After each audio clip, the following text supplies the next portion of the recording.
Welcome to the historic Park Theater and Event Center here in Cranston and the Comedy Club. So really good to have all of you here. I know there's a lot of things that you guys could be doing. I really appreciate not only being here tonight, but also all the support. My name is Dave Almonte. I'm one of the co-founders of FountainHead, along with Jason Dodier, who'll be speaking right after me. Every year, I take some time around this time of the year, and I do some self-reflection, something I never used to do, but I learned it from my wife, and it's really helped. And one of those things, over the last couple of years with the pandemic, for me personally, is to work on myself and understanding, who I am, what I want out of life. And a lot of that is about the people that we surround ourselves with and how important that is. And by surrounding yourself with people that do incredible things in the community and give back and doing incredible things and have high goals and high achievers, it makes you so much better of a person each and every day. And the other thing I learned was that we're all in competition every day, but not with each other, not with people that we work with, but with ourselves of yesterday. And so something I've learned is every day is to just try to be a little bit better than I was yesterday. And if you can do that every single day and piece all those small incremental gains together, your life can truly become great. And that's something that I feel like we've been working for a long time here at FountainHead. And so to kind of pull it together, one of the goals of FountainHead is to connect like-minded, diverse individuals who share a similar passion, vision, and ambition for moving not only Rhode Island forward, but whatever your local communities are in the area, across the country, around the world. And I'm happy that, in 6 years, we've grown this community to just under 1,300 people in all walks of life, all different industries, and a lot of you are here today, and I just want to say thank you.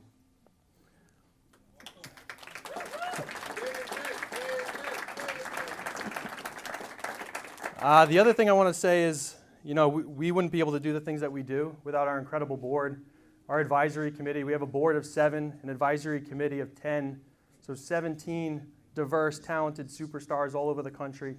If you are on the board of the advisory committee, can you just raise your hand real quick? Just want to say thank you to them for all the work that they do, the educational panel events, the advisory committee calls, the day in and day out, the logistics. It's not easy to do what we do, so really appreciate that. Thank you. Also want to give a shout out to Ed Brady in the center of the room there. Jeff Quinlan, the entire team here, Fallon, Aaron, Jacob, Chef Andrea. You guys do an amazing job. I know it's not easy bringing this incredible venue back to life. There's so many things going on. What you do in the community is inspiring and really makes us want to push ourselves every day. So really just want to say thank you for all the hard work you're doing, especially here in Cranston. Last but not least, how many of you have met Darren? Darren Young, how many of you met him? All right, so if you've met me, I don't like to do things the way that they were always done. It got me in a lot of trouble when I was younger, but now I kind of found my path, so it's kind of helping me. So I like to do a little bit of experiences with every event that we have. We did 2 panel events this year on mental health, the future of currency. With mental health, we learn a lot about ourselves. We learn a lot about things that we need to improve upon. Then we go back to work and we do none of it because we get busy.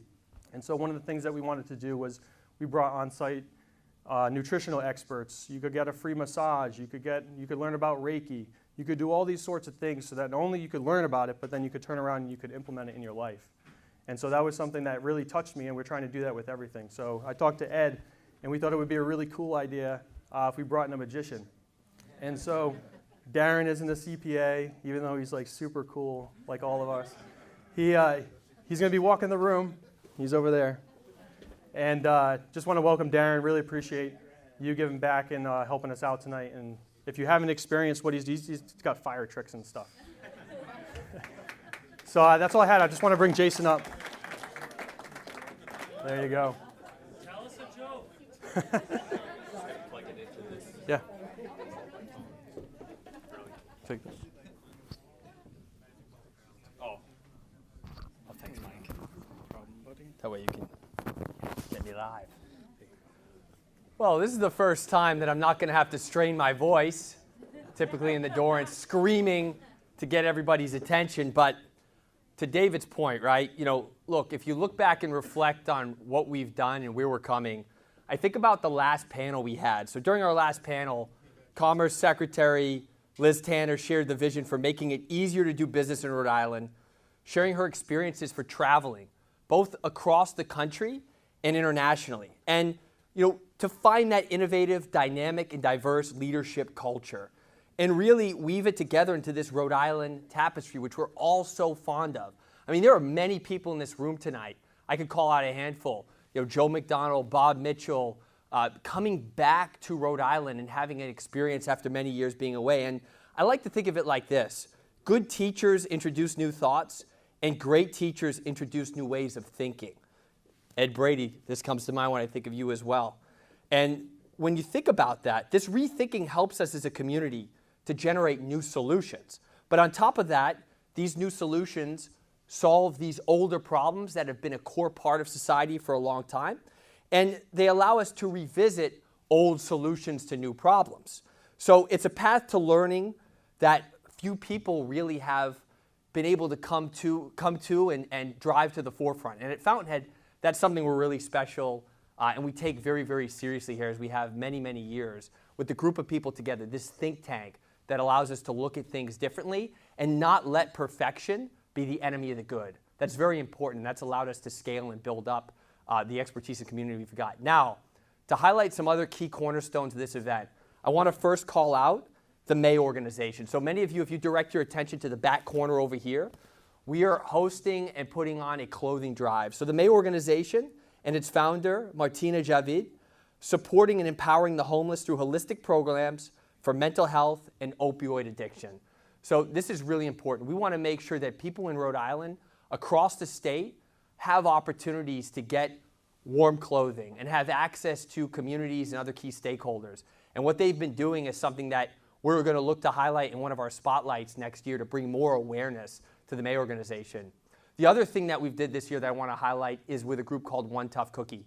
This is a group that essentially goes around to different hospitals and facilities and creates care baskets for cancer patients and individuals that really could use some type of cheering up. And they do it in a very dynamic and different way, which is something David and I took seriously. And David led a group of people at the Rhode Island Hospital to go and bring those care baskets. And we're going to look to try to do more of that stuff in the coming year. And we welcome ideas from all of you, right? If you've got something you think could be different, can move the needle, can highlight some of these nonprofits that can do a greater good for the community, please bring it to our attention because it's something we take very seriously and we will act upon it. Last but certainly not least, where would we be without our sponsors, right? All of this, all that we do, everything that enables us to be special and a differentiator is due to our sponsors. I want to call out a couple. First and foremost, our 2022 year-long community partners, the Washington Trust and the Hire. Let's give them a hand for everything that they've done for us. Next, we have a new sponsor that came to the table, Platinum event sponsor, Goodwin Procter LLP. Sean Doran couldn't be here today, flying in from Washington, D.C., but I also want to give them a special acknowledgement as well to Goodwin Procter for being part of the Fountainhead community. This one I'm very particularly proud of because it's homegrown here in Rhode Island and it's a company that we've talked to for many years, and they're finally really engaging in a big way with our community, and that's UNFI as a gold sponsor. So for those in the room with UNFI, let's give them a hand as well for being part of the Fountainhead community. And certainly last but not least, two very core staples in our community, JP Morgan Chase and Insperity. And I know there's representation for both companies as well. So let's give them a round of applause for being here. And again, look, it's all the people in this room that are the fabric that make Fountainhead Rhode Island special. And I want to give one last special shout out as well. Lieutenant Governor Sabina Matos, who's been a huge supporter of us over the years. Liz Tanner, who's not here, but she was at the first event we did, and I made that very clear when we had the last panel. And of course, Ernie Almonte, who's been a mentor to many, many people in the room as well. So with that, I'll let you get back. We've got a lot going on. As David said, we're going to have some magician and special show throughout the evening. And just enjoy the networking and making the connections. And thanks for being here.